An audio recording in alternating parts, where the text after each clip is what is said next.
तो एक बार फिर से आप सभी को स्वागत करते हैं आपके अपने YouTube channel Tezpur math classes में। जैसा कि आप सबको मालूम है कि ये जो बुक है RS अग्रवाल बुक है और हम लोग 1 बाय 1 इस बुक के सारे क्वेश्चन कर रहे हैं। जो मेंसुरेशन चैप्टर है वो चैप्टर हम लोग कर रहे हैं।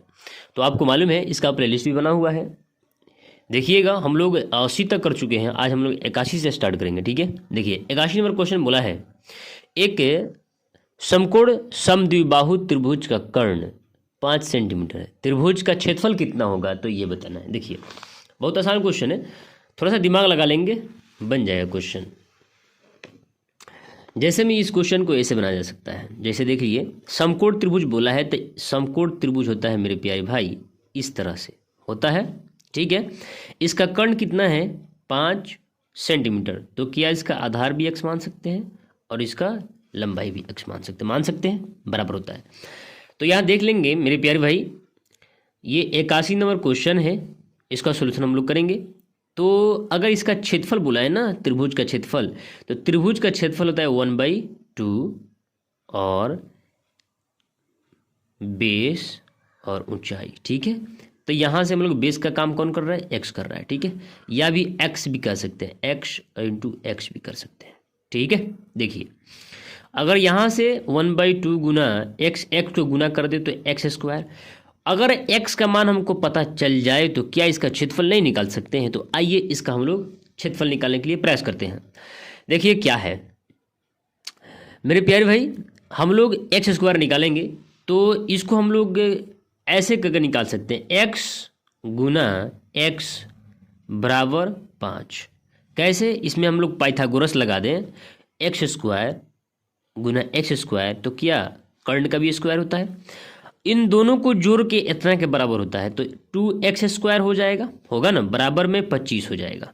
तो आपको पता चल गया मेरे प्यारे भाई x² का मान कितना आ गया, 25/2 आ गया। देखिए तो x² का मान कितना आ गया, x² का मान कितना आ गया 25/2। तो यहाँ पे हम लोग इसका मान रख करके हम लोग इसका क्षेत्रफल नहीं निकाल सकते हैं, एकदम निकाल सकते हैं। 25/2 यानी ये हो जाएगा 25/4, यानी 4 छक 24, 4 दूनी 8, 4 एकम 4, 4 दूनी 8 और 4 पचे 25, यानी 6.25 जो होगा सेंटीमीटर में, वो इसका आंसर फाइनल होगा। बात आया समझ में। आगे देखिएगा 82 नंबर क्वेश्चन बोला है, 6 सेंटीमीटर भुजा वाले एक समबाहु त्रिभुज के कोनों को काटकर एक समषटभुज बनाया गया है। इस समषटभुज का क्षेत्रफल कितना होगा ये बताना है। तो आपको पहले मैं बता दूं, समषटभुज का क्षेत्रफल होता है भाई, फॉर्मूला इसका होता है √3/4 और भुजा का स्क्वायर होता है, ठीक है। अगर ये बात मालूम है तो इस क्वेश्चन में दम नहीं है, ठीक है। आगे देखिए 82 नंबर क्वेश्चन में है, अब ये 6 सेंटीमीटर भुजा वाले एक समबाहु त्रिभुज, तो समबाहु के मतलब होता है उसका जो तीनों भुजा होगा ना, वो सारे के सारे भुजा क्या होगा, बराबर होगा, ठीक है। समबाहु त्रिभुज, ठीक है। तो अगर यहां से यहां तक इसका 6 सेंटीमीटर भुजा है तो यहां से यहां तक की 6 होगा, यहां से यहां तक की 6 होगा। लेकिन ये बोला है कि कोनों को काटकर, यानी ये इस कोन को काट दीजिए और यहाँ पे इस कोन को काटिए और यहाँ पर इस कोन को काटिए, सॉरी यहाँ से इस काटिए और यहाँ पर इस कोन को काटिए, ठीक है। इस तरह से काट लिया है, ठीक है। जिस तरह हम यहाँ देखिए डबल पेन चला रहे हैं, इस तरह से काट लिया, ठीक है।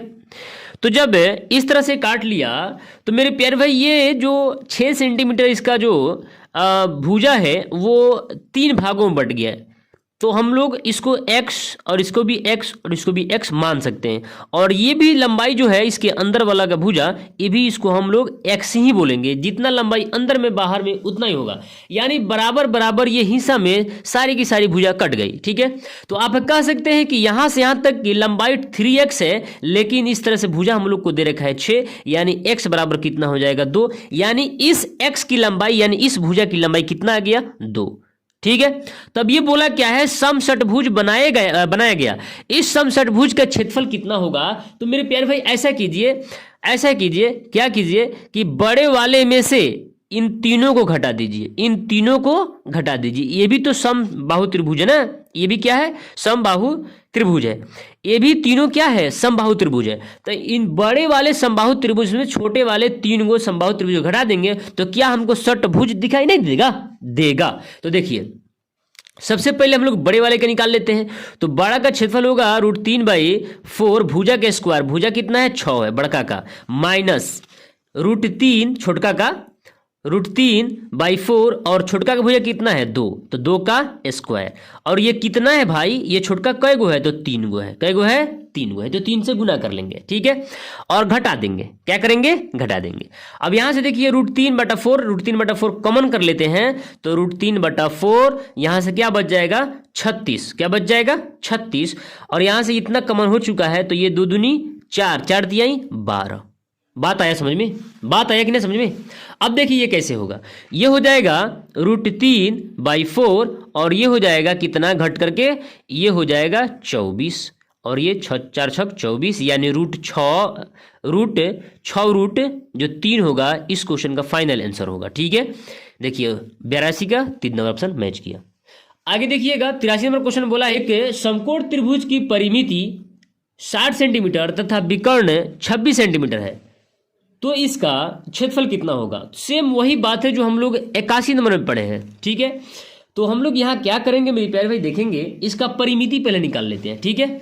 परिमिति कितना है 60 है, तो मेरे प्यारे भाई समकोण ना है, तो यहाँ पर एक समकोण बना लेते हैं। 83 नंबर में एक समकोण त्रिभुज बनाया गया, कितना बनाया गया, एक समकोण त्रिभुज। इसका परिमिति दे दिया इतना, विकर्ण कितना है 26 और ये कितना है, इसको ए मान लेते हैं, इसको बी मान लेते हैं, ठीक है। इसका परिमिति कितना है a + b + 26 बराबर कितना है 60 है, यानी a + b बराबर कितना निकल गया, इसको घटा देंगे तो 34 निकल जाएगा, ठीक है। लेकिन मेरे प्यारे भाई ये क्या पूछा है, इसका क्षेत्रफल पूछा है। तो अगर हम मेरे प्यारे भाई अगर हम 1/2 a गुना b कर लें, तो अगर इस तरह से हमको a और b का मान पता चल जाता है, तो क्या इस समकोण त्रिभुज का क्षेत्रफल हम नहीं बता सकते हैं, बता सकते हैं। तो a और b को मालूम कैसे करेंगे, तो सबसे पहले इसको स्क्वायर कर दे, स्क्वायर करेंगे तो ये हो जाएगा a + b के होल स्क्वायर, यानी a² + b² + 2ab बराबर 34 का स्क्वायर करेंगे तो ये हो जाएगा 4 चौकी 16 यानी 1156 हो जाएगा। 34 का स्क्वायर कितना होगा 1156। अब यहां देखिए मेरे प्यारे भाई, अब यहां क्या होगा, अब एक और बात यहां पे फॉल्ट हो रहा है कि अगर a और b निकाल लें तो हम लोग इस पर मान रख करके क्षेत्रफल निकाल सकते हैं, लेकिन a² b² कहां से लाएंगे, तो यहां से लाएंगे। a +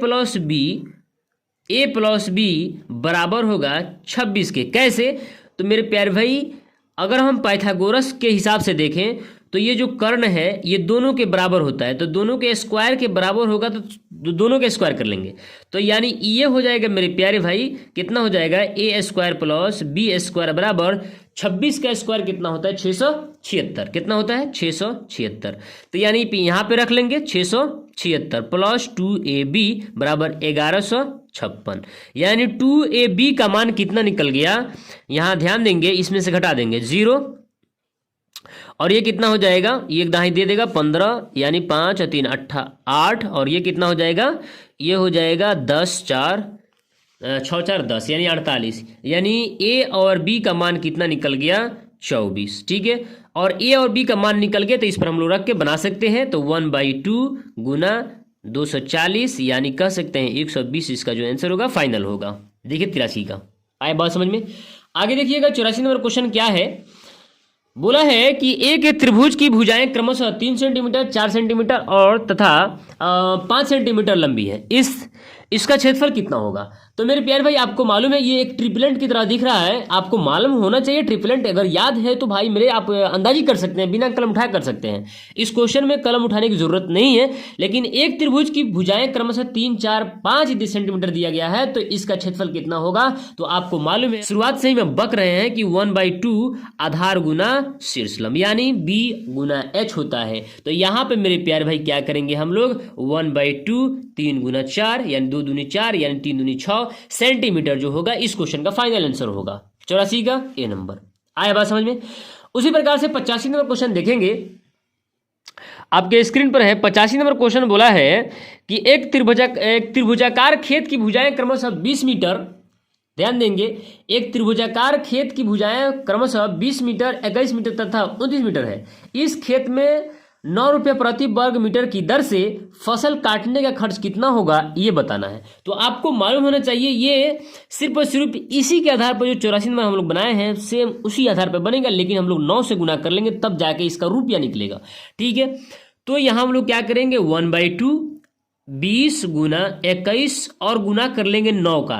यहां से यहां तक तो 1 यूनिट की बात है, सिर्फ और सिर्फ खेत की क्षेत्रफल की बात है, लेकिन अगर 9 से हम लोग गुना कर लेंगे तो जितना क्षेत्रफल है उसके हिसाब से हम लोग को पता चल जाएगा कितना रुपया फसल काटने में लग रहा है। तो ठीक है, यहां से देखेंगे 10 हो जाएगा, यानी 10 गुना 21 गुना 9, यानी 9 दूनी 18, 9 और एक 0 चिपक जाएगा, यानी 1090 जो रुपया होगा इस क्वेश्चन का फाइनल आंसर होगा, जो ऑप्शन नंबर बी मिल रहा है। ठीक है, आशा करते हैं कि आज की वीडियो आपको हेल्पफुल लगा होगा और बहुत ही अच्छा समझ में आया होगा। मिलते हैं फिर कल अगली वीडियो में, जब तक के लिए जय हिंद।